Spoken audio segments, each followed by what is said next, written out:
Tayo po ay manalangin.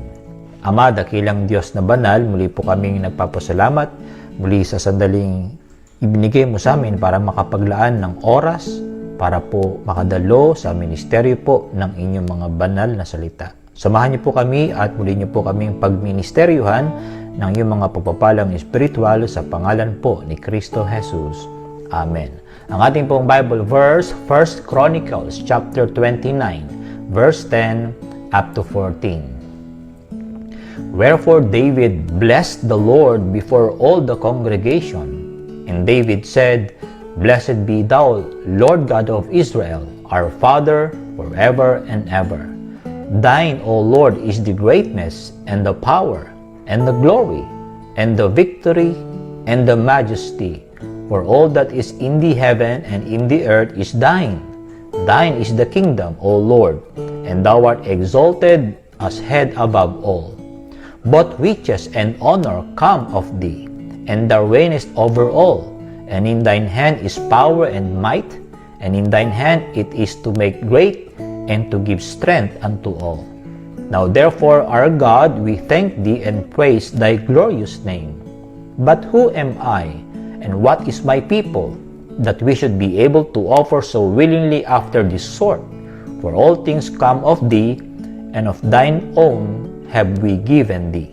Ang ating pong devotion, all things come from thee, all things we give are thine. Ang mapagbigay na pagbibigay na ginawa ni Haring David po ay nagbigay po ng kasiyahan at pagpuri sa Diyos. Hindi po dahil meron pong isang tao na may kakanya ng magbigay o may sagana siya sa kanyang mga ibibigay, kung hindi na i-demonstrate po ng isang puso, ng bayang Israel, ng mga tao ng Israel na sila po ay interesado sa Diyos at interesado rin po sila sa bahay-sambahan ng ating pong Panginoon.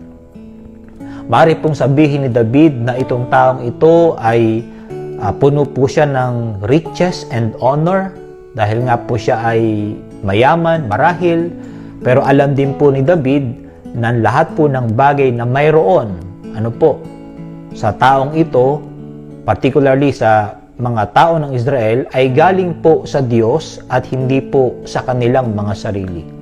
Alam po ni David na ang kakanyanan na makapagbigay at isang puso na handa pong magkaloob ay kaloob din po pala ito ng Diyos. It is a gift from God. Okay? Kaya po si David po ay naging mapagpakumbaba po siya sa harap ng Diyos sapagkat ang pagkakaroon daw po ng ganong puso at kakanyanan na magkaloob ay kaloob po ito ng Diyos at hindi po ito sa mismong tao galing. Okay? Sa sarili po niya. Kaya po ang Haring David po ay natutuwa, nagbibigay ng pagpuri, nagbibigay po siya ng kaluwalhatian sa Diyos sapagkat alam niya lahat ng bagay ay mula sa Diyos at galing sa Diyos. Kaya po anuman ang kanilang ibinibigay sa Diyos, kung tutuusin, ay galing din naman po sa Panginoon. Na pagsapol ay ibinibigay din po ng Diyos para po sa kanila. Madali po sa atin ang matukso at matake natin yung credit at yung pong papuri kapag ka po mayroong mga magagandang bagay o mga bagay na nangyayari sang-ayon sa ating pong mga nagawa. Okay? Pero po ang kakanyanan na magawa ang mga bagay na tama at maayos at ang mga pinagkukunan po nito, okay, ay sa Diyos po galing. Sa Diyos po nagmumula. Hindi po ito ayon sa ating pong sariling merito o kakanyanan na magawa ang mga bagay na ito. Okay? Lahat po ng mabuting bagay ay mula sa Diyos. Ito ay bunga ng kanyang biyaya.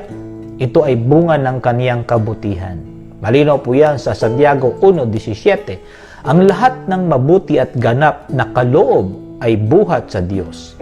Mula sa Ama na lumikha ng mga tanglaw sa kalangitan, Hindi siya nagbabago o nagpapakita ng bahagyamang pagbabago.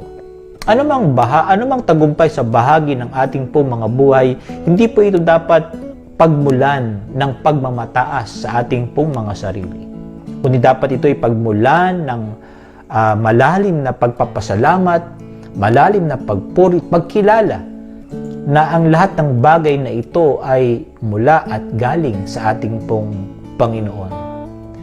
Kung ito'y higit po nating nauunawaan, ano po ang ating pagiging mapagbigay, okay? Ang pagkamapagbigay at ang pagkamaibigin ng Diyos ay higit po nating mapapasalamatan ang Diyos at ang mga bagay na binigay ng Diyos sa atin ay meron tayong damdamin at puso na ito'y maibahagi para po sa ibang mga tao. So dapat po hindi mapuno ang ating mga puso na anumang bagay na meron sa atin ay kung tutuusin bigay po ng ating Diyos. Hindi po ito sa atin, ito ay mula sa Diyos, kaya marapat lamang na mapuno ang ating puso ng pagpapasalamat at pagpuri at pagkilala palagi na anumang bagay ang mayroon sa atin ay galing sa Kanya. Hindi po nalilimitahan ang Diyos sa mga bagay na Kaniyang ginagawa.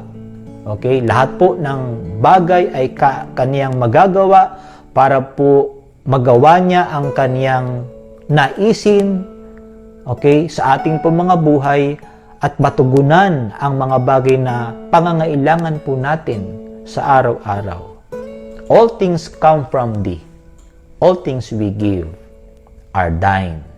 Ama, dakilang Diyos na banal, salamat po sa salita ninyo na aming pong napagnilay-nilayan, Panginoon. Pinupuri namin kayo, Panginoon, sa mga bagay na pinagkakalob niyo sa amin. Salamat, Lord, sa provision. Alam namin lagi pong may layunin ang mga bagay na ipinagkakalob po sa amin. Lagi po namin iisipin at papaalalahanan ng aming mga sarili na ito ay may paggagamitan kayo at hindi dapat, Panginoon, sa aming pansariling kapakanan, Panginoon. Salamat po sa umagang ito. Patuloy mo po kaming ingatan sa pangalan po ni Kristo Jesus. Amen at amen.